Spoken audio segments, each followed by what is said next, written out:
Assalamualaikum warahmatullahi wabarakatuh. Perkenalkan, nama saya Tri Hari Laksono. Saya dari kelompok 6.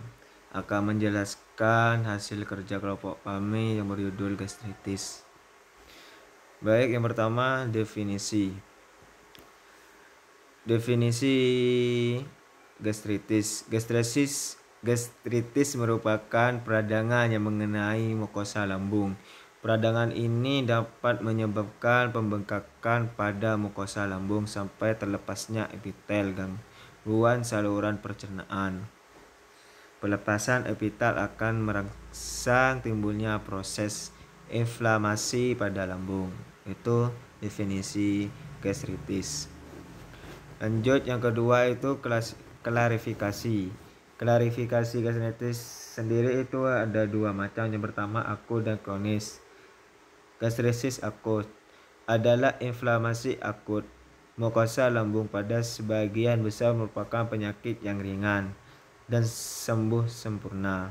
Salah satu bentuk gastritis akut yang manifestasi klinisnya adalah yang pertama gastritis akut erosif, yang kedua gastritis akut hemoragis.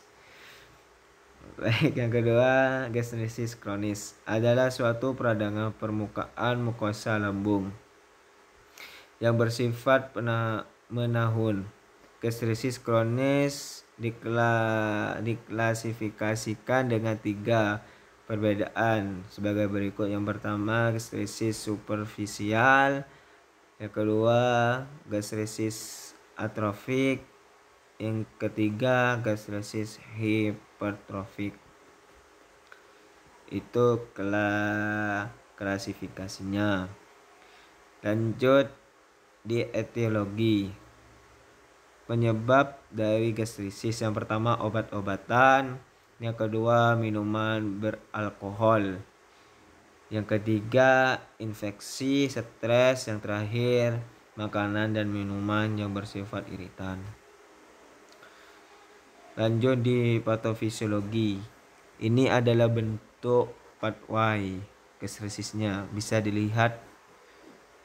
Baik. Udah, lanjut di manifestasi klinis. Yang pertama gastritis akut. Gambaran klinis meliputi yang pertama dapat terjadi ulcerasi superficial. Yang kedua, rasa tidak nyaman pada abdomen dengan sakit kepala dan mual. Yang C, beberapa pasien menunjukkan asimptomatik. Yang kedua, dapat terjadi diare jika makanan yang mengiritasi tidak dimuntahkan tetapi malah mencapai ke usus. Yang ke E, pasien biasanya pulih kembali sekitar sehari. Itu gastritis akut. Yang gastritis kronis, pasien dengan gastritis tipe A secara khusus asimptomatik. Pada gastritis tipe B, pasien mengeluh anoreksia, nafsu makan menurun, nyeri ulu hati setelah makan, mual dan muntah. Lanjut di pemeriksaan diagnostik. Pemeriksaan pada pasien gastritis.